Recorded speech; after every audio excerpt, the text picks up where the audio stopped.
आज की जो मीज़ल्स रूबेला की वर्कशॉप है, मैं पहले तो धन्यवाद दूंगा यूनिसेफ इंडिया को और महाराष्ट्र सरकार को भी कि उन्होंने हम दूसरे राज्यों को भी जोड़ के अपने अनुभव और ज्ञान का लाभ मीज़ल्स रूबेला को अंत करने के लिए हम लोग को यहाँ बुलाया है।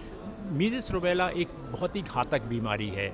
अगर हम बात करें 12 प्रकार की टीके हमारे पास हैं, 12 प्रकार की बीमारियां हैं। उसमें आप मुझसे पूछेंगे कि 37 साल में लगातार टीकाकरण कार्यक्रम से जुड़े रहने के बाद आपका क्या अनुभव है, तो मैं यही बोलूँगा कि मीज़ल्स रूबेला से जकड़ने ना दें अपने बच्चों को। जब हमारे पास इतनी बढ़िया वैक्सीन है जो उपयोगी है और बहुत असरकारी है, 9 से 12 महीने में पहला टीका और 16 से 24 महीने में दूसरा टीका अवश्य लगवाएं। यदि किन्हीं कारणों से बच्चा छूट जाता है तो 5 साल की उम्र में भी हम लोग देखते हैं कि वो बच्चा अगर नहीं लगा एक भी टीका तो एक आज और 1 महीने के बाद दूसरा उनको दे के पूर्ण टीकाकरण कर देते हैं। दूसरा, आपके जानकारी में यदि सर्दी, खांसी, आंखें लाल, तेज बुखार, दानेदार कोई बच्चे को पाते हैं तो उसकी सूचना तत्काल ब्लॉक मेडिकल ऑफिसर और चीफ मेडिकल ऑफिसर को जिले तक पहुंचाएं, ताकि हमारी जो आउटब्रेक रिस्पांस इम्यूनाइजेशन टीम, महामारी प्रत्युत्तर जो हमारी टीमें तैयार हैंगी, वो आएंगी, घर घर में सर्वे करेंगी, सर्च करेंगी कि किसी बच्चे को सर्दी, खांसी, आंखें लाल, तेज बुखार, दानेदार पिछले 3 महीने में तो नहीं हुआ। यदि हुआ है तो उनको विटामिन ए पिला देंगे 24 घंटे में 2 बार।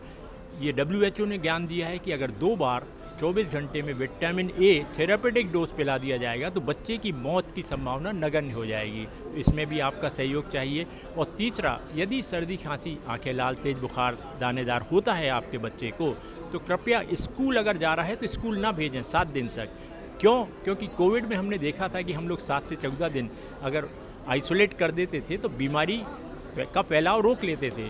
तो यही 3 चीज़ें हैं कि पहला, हमें बीमारी की जो सूचना है उसमें मदद कीजिए, बच्चों के टीकाकरण में मदद कीजिए, और यदि हो जाता है तो विटामिन ए जो सप्लीमेंटेशन होना है उसमें मदद कीजिए। और यदि बच्चा गंभीर है तो अस्पताल में भर्ती भी कराना है, उसको घर में बैठा नहीं रखना है।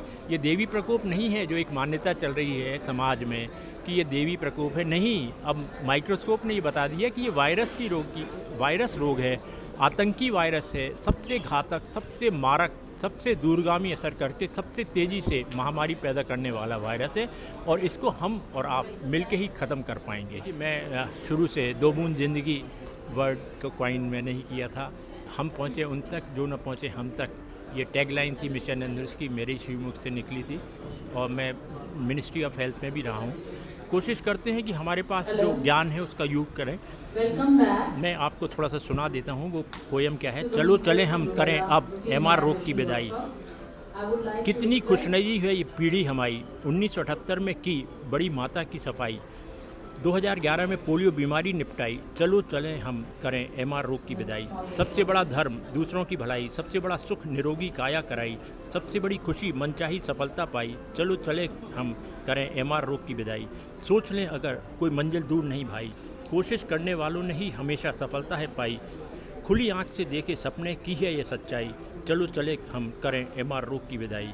MR अभियान की देते हैं सब दुहाई, मीज़ल्स वैक्सीन बचाव की गारंटी है साबित कर दिखाई, MR महामारी पर इस वर्ष अभूतपूर्व रोक है लगाई, चलो चले करें हम MR रोग की विदाई। और अंतिम स्टेंजा है, 9 से 12 माह में प्रथम खुराक खसरे की यदि शिशु को लगवाई, साथ ही 16 से 24 माह में बूस्टर डोज भी दिलवाई, तो मानो आजन्म खसरा सुरक्षा की इबादत से लिखवाई, चलो चले हम करें MR रोग की विदाई। बहुत बहुत धन्यवाद।